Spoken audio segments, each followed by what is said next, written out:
100.9 and 107.7 Country and Community in Richland Center. Here's your Daily News Roundup.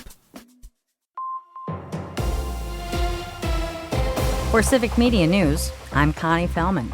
It's not too late to get in on all the action of Packers Family Night tomorrow night. The Packers say a very limited number of tickets are still available for the fun-filled family evening at Lambeau. Titletown Family Fest kicks off Friday's festivities at 3 p.m. with activities for fans of all ages. Lambeau Field gates open at 5:30 with the team taking the field for warm-ups at 7 and practice beginning at 7:30. Family Night features a game-like atmosphere with game day music, jersey giveaways, and wraps up with a fireworks display over Lambeau Field. While there are a few event tickets available, parking passes are sold out for Lambeau Field and Titletown. Just like on game day, parking is available in surrounding neighborhoods, and many area businesses and residents offer pay-to-park options.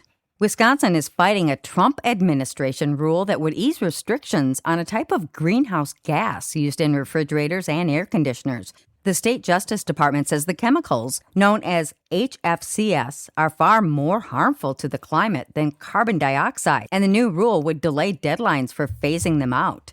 The administration says the change gives businesses more time and could reduce costs. Wisconsin is joining a coalition of other states in the legal challenge. One candidate for Wisconsin governor says she's disappointed with the outcome of an encampment in Madison. State Representative Francesca Hong spoke out yesterday following Mayor Satya Rhodes-Conway's decision to clear out the site of a fatal police shooting, serving as a makeshift memorial. People have been protesting and camping out there since Corey Ruiz was shot and killed by police on July 22nd. In a statement, Hong called on Madison to be transparent about arrests and tactics used by law enforcement. She said she wanted to make sure personal items and memorial materials were returned to their owners.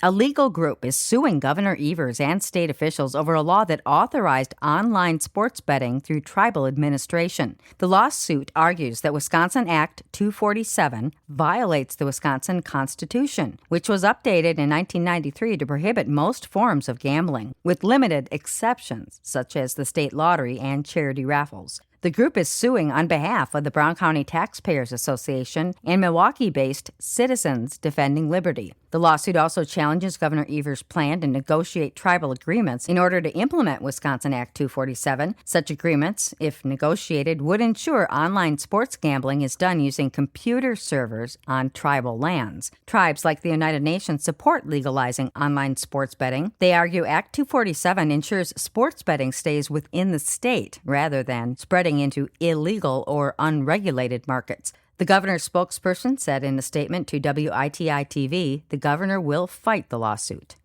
A correctional officer from Janesville has been dismissed and taken into custody after finding himself on the opposite side of the law.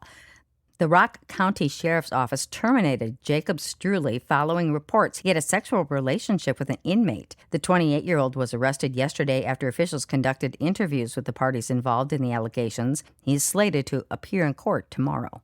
A Madison-based medical center is once again being recognized as the premier facility in Wisconsin. For the 15th consecutive year, U.S. News & World Report has crowned UW Health as the top-ranked hospital in the state. The center earned national accolades in 9 adult and 3 pediatric specialties, while also receiving high-performance ratings in 20 separate procedures and medical conditions. Coming in at number 2 on the annual list for the Badger State is Milwaukee's Aurora St. Luke's Medical Center. And that's your state news update. I'm Connie Fellman for Civic Media News. A comeback win for Harrison. Hi, I'm Mike Clemens with Sports Baseball. The Brewers beat the Pirates last night 4-2 in Milwaukee. Lefty Kyle Harrison, in his first start in over a month, was doing great, striking out 10 at one point 8 batters in a row when he says his legs started to cramp up towards the end of the 5th inning. You know, those last 2 hitters in the 5th inning just kind of locking up on me, had the groin locking up, the calves were just cramping. So first time I really experienced like a full body cramp out there. The series wraps up this afternoon.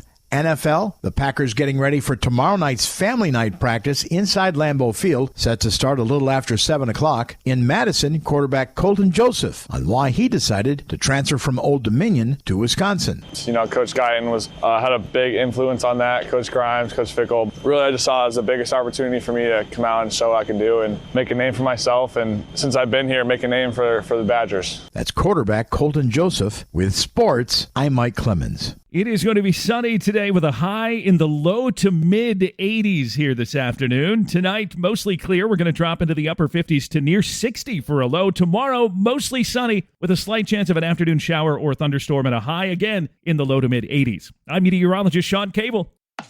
That's your news roundup for Richland Center from WRCE and WRCO. Find more news anytime at WRCO.com and WRCE.FM. Subscribe to this podcast on Spotify, Apple, or wherever you find your podcasts.